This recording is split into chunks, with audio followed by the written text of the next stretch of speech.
A major decision just came down from Judge Torres in the Ripple versus the SEC case. This one favoring Ripple. That's right, the SEC has been overruled. So in this video, I'm going to be talking about what Judge Torres did in overruling the SEC and some of their motions. I'm also going to be talking about what the possibility is for the SEC of extending this case even further, what John Deaton says, what James Filan says, and of course what we're going to be looking at next in terms of the next 90 days, because according to John Deaton, the next 90 days could be very, very important. And not only that, in response to the news, XRP has been climbing in price, up approximately 17% since the time that this news broke, at least as of the time of this recording. It's some very interesting stuff, so here we go. Hey everyone, my name is Randy. Welcome back to the Late Night Grind. Right now on this channel, we are covering the Ripple versus the SEC case, as well as other cryptocurrency news, investment markets, and personal finance. So if any or all these topics interest you, make sure you hit that subscribe button, join the Late Night Grind community. Also, if you do a couple things, I'd appreciate it. Smash the thumbs up button and watch this video all the way to the end.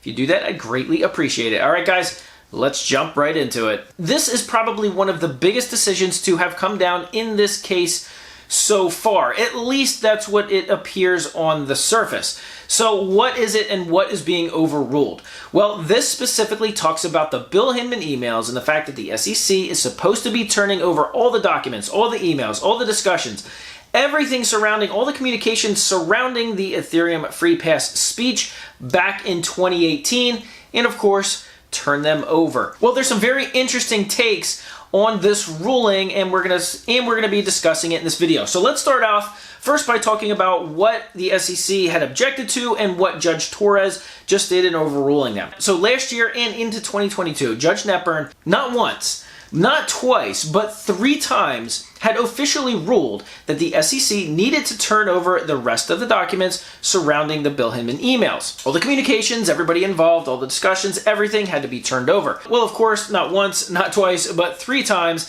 the SEC objected to Judge Netburn's ruling.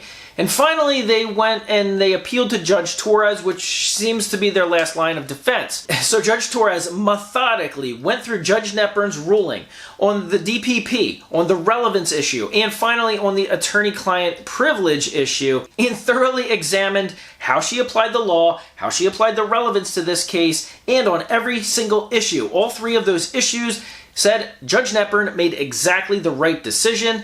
Therefore, it is overturned. The objections that the SEC just made, the appeal they made to me, is all overturned, and they must turn over all those documents. So are they actually going to do it? Because they were told to 3 other times, and yet they still didn't.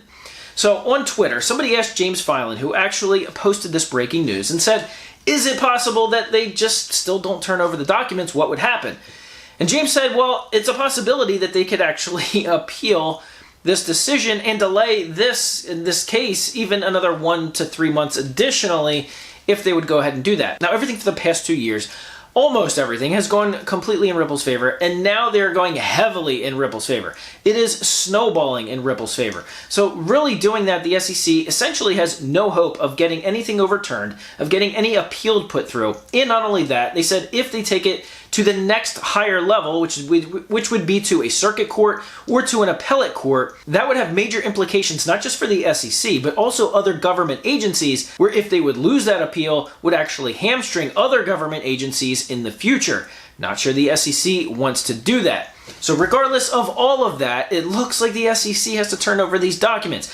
Now, like I said, this is a huge win for Ripple, because they're actually going to be able to see all those documents and make their case and potentially use them in making their case. But wait, didn't Ripple already submit all of their briefs and all their motions for summary judgment, which really didn't even talk about all the Bill Hinman emails or talk about all the acts of impropriety and all the major conflicts of interest that the SEC had been going through and the Ethereum Free Pass and all of this stuff?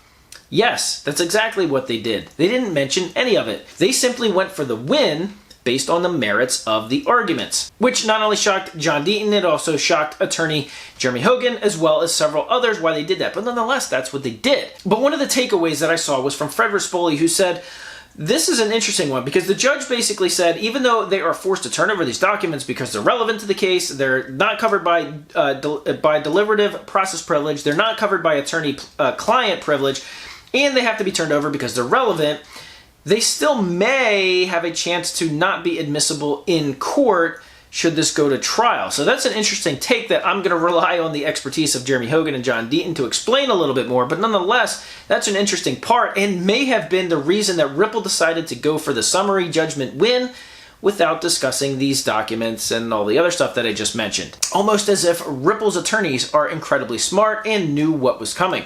Nonetheless, the information that could be found in these documents could be extremely damaging to the SEC, which is now why we are talking about a potential settlement. Yes, that's right. After a year and a half of talking about settlement, we are still talking about settlement. Okay, so when would that happen? Because there are attorneys like Fred Rispoli who thinks Ripple is going to win in summary judgment in early 2023. Pretty much just have to wait for it to happen. However, John Deaton was retweeted in making his prediction that said, once Judge Torres rules on the SEC's objections to everything that I just talked about in the beginning of this video, these Hinman documents, these Hinman emails, that once Judge Torres rules in favor of Ripple, that there's going to be essentially a 90-day countdown, that within 90 days, Ripple and the SEC will come to a decision, will come to a settlement, and essentially this case will be over. So, somebody asked John Deaton on Twitter if he's sticking to that prediction because that just happened. So I'm definitely going to be following up and checking out that Twitter feed because there were some very interesting discussions going on in terms of timelines for the ending of this case. Is it going to be a summary judgment win for Ripple? Is it going to be a settlement for Ripple? And now, of course, you're starting to see polls on Twitter, on YouTube, on other social media platform. What's the price of XRP going to go to when Ripple wins? Well, that's an interesting one because most of the responses had $10 plus. And so, of course, if you're an XRP holder, that's very exciting news. Not scientific, and of course not financial advice, but interesting nonetheless. And so, of course, we have that now with some very interesting global macroeconomic financial news that is going on. Of course, you have the housing data that just came out that showed existing home sales dropped yet again, 0.4%, down 20% year over year. And of course, you have the United States Fed that's continuing their rate hikes, which is continuing to prop up the dollar versus literally all other fiat currencies all over the world. And while some consider Bitcoin to be a risk-on asset, it is, of course, holding its own while there's a lot of other fiat currencies continuing to tank. And the Fed said, pain, what pain? We don't care about your pain. We're going to continue to raise rates. And so far, that's what they're continuing to do so. However, you have countries like Germany now who've said, hold on, we cave. We're going to give in. We're going to put together a $200 billion stimulus program. Yep, that's right. Germany is now turning on the money printer. Why are they doing this? Well, they're doing this, in their words, to fight inflation. Yes, that's right.